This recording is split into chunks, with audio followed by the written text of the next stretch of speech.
And so this poem is called Golden Locks. Long, blonde, shining ringlets bob back and forth like those cheap spiral streamer decorations I saw at Party City. They sway to and fro as she writes diligently with her pencil, copying letters into her third-grade penmanship notebook. Poetry is impressive, and it has a lot of roots in a lot of different cultural movements and a lot of different cultures and heritages, and I think it's important to recognize that. And I think by month of April, it's Poetry Month, kind of can motivate people to explore something that they might not otherwise.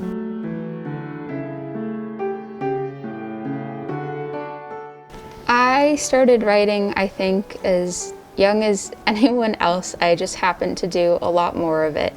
I profoundly remember, I guess more so being told in second grade that I was always the first to fill up the composition notebooks, so much so that my teacher actually at age 8 was having me read in front of the school, just because she could tell it was something that I was passionate about and wanted to have the chance for me to share that with others.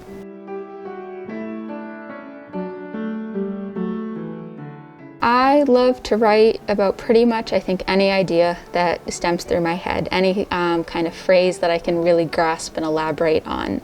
My poetry tends to be a lot of image-based, so whether that be kind of capturing a scenery or trying to explain a location or really depict a moment or feeling through images and pictures is something really important to me and that I do a lot of in my writing. What motivates me to write is definitely a sense of release. I think writing is very cathartic, so even though a lot of the writing I do now is a result of different assignments and prompts, it's definitely a very positive experience to be able to just sit and to either write about something that's really troubling you or to shut that out and write about an experience that you've made up in your head. I tend to really enjoy writing about situations that I've never quite found myself in. So whether I recently wrote a piece from the perspective of a mother losing her relationship with her daughter. I've written a piece about traveling to Galway, Ireland, a place I've never been. And so writing kind of gives you that ability to transport you somewhere else other than where you're physically or mentally at. And it's one of the reasons that really motivates me to sit down. It's like a vacation, but while sitting at your desk.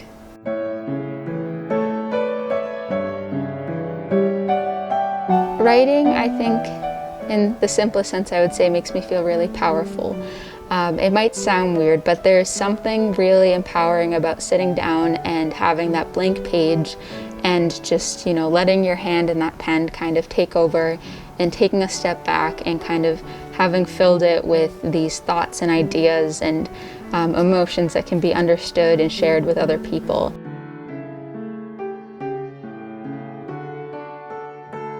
I think especially now we're seeing a lot of different types of voices amplified in the media, and I think poetry has been a really profound way that we've seen that. I know I personally have seen a lot of poetry from young voices being shared on social media platforms, and I think that says a lot about how powerful this is as a genre, is that poetry lends itself easy to conveying experiences and emotions, whether they be difficult or positive. And I think it's important for people to learn kind of how to mold that genre to best suit themselves, because it could be a really impactful way for them to share something. And so it's called In Galway. In Galway, the cobblestone bites at the heels of spirited folk stumbling outside the buoyant pubs.